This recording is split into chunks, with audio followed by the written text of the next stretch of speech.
Hello, my name is Vanessa Corrales, and I'm here to discuss with you how to make an effective resume so that you can use for your internship opportunities as well as job opportunities.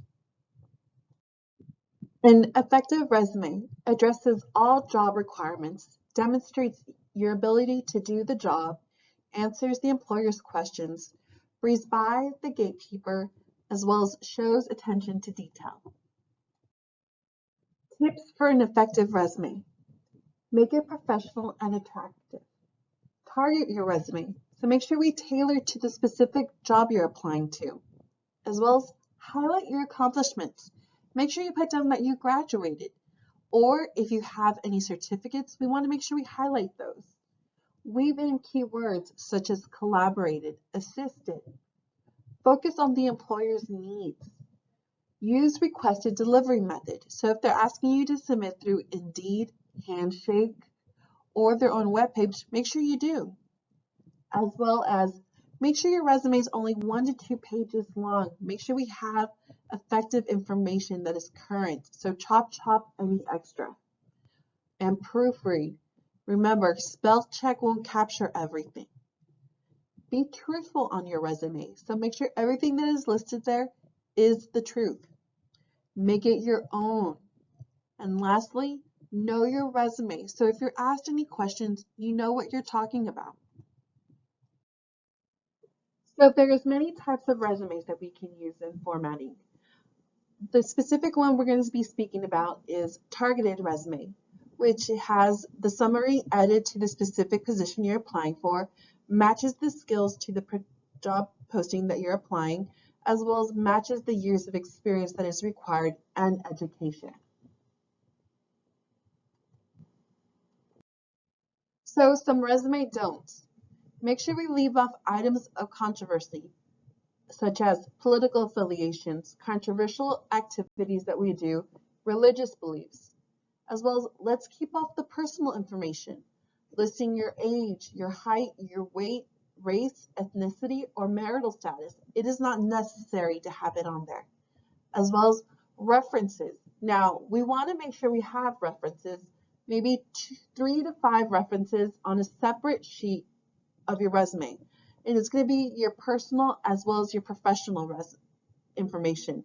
Do not put a statement that says reference upon request. We don't want to have any salary requirements, so don't list any desired or your wage history. And errors.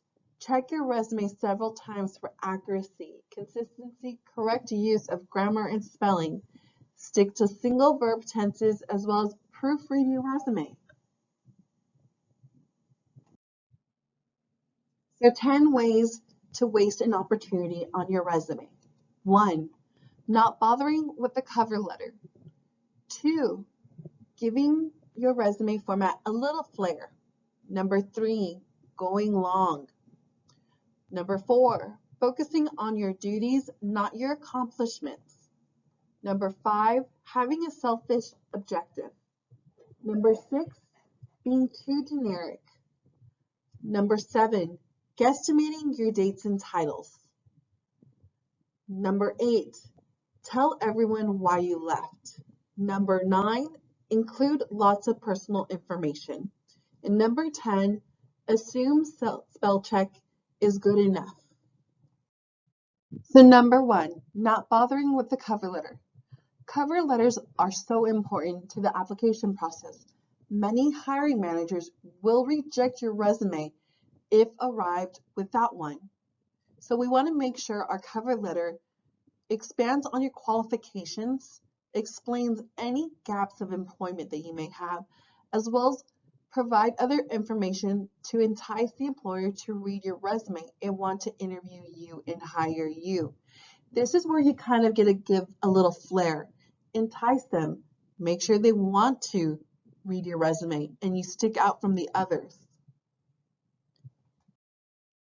Number 2, giving your resume format a little flair. Unusual fonts or fluorescent pink paper will certainly make you stand out, but unfortunately, it'll be for the bad reasons. Keep your resume looking professional by sticking with a standard white or cream colored paper. black type, and a common font.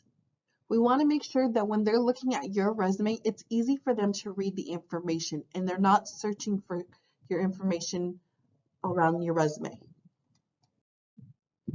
So number 3, going long. Your resume shouldn't be longer than 2 pages. So we want to make sure that the information you include is recent and relevant to your history. So by the time you graduate here, you're going to have some work experience. And we want to make sure that you keep it relevant. So your high school job of scooping ice cream probably isn't going to be relevant to the job opportunities that you're going to be applying for. So it shouldn't be included in your resume. Number 4, focusing on duties and not accomplishment.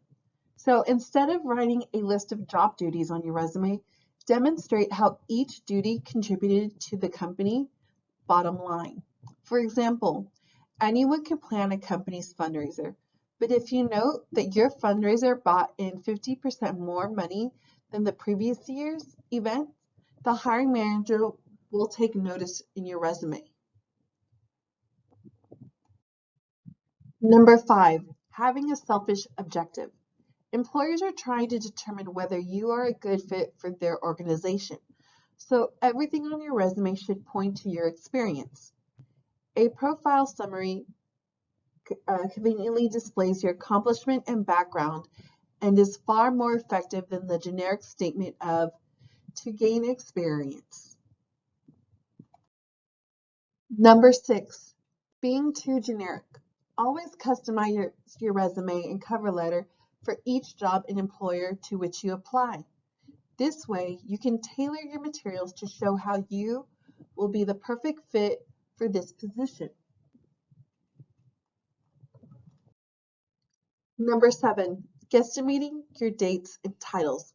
With the proliferation of background checks, any upgrades you give your titles or stretching of employment dates to cover gaps will likely get caught and eliminate you from consideration. Number 8, tell everyone why you left. Avoid negative information on your resume. If you left the position due to a layoff or you were fired, bring it up only if asked. Number 9, include lots of personal information. It's fine if you enjoy fly fishing on Sunday afternoons, but unless your hobby relates to your career, it doesn't belong on your resume. The same goes for your height, weight, religious affiliations, sexual orientation, or any other facts that could potentially be used against you. And number 10, assume spell check is good enough. Spell checkers can pick up many typos, but they won't catch everything, such as manager versus manager, there, shift leader, missing the F. Always proofread your resume several times. The OLU Career Center can review your resume. Ask a friend or family member to give a final review. Take some time away from your resume, then come back and review it yourself, or read your resume backwards or from bottom up. If you have any questions or concerns regarding creating an effective resume, we're happy to help you here at the CCDT. You can reach us by email at ccdt@olusa.edu, or you can create an appointment with us on Handshake, or you can visit us on the bottom garden level of Moy next to SGA, McNair, and your freshman advisors.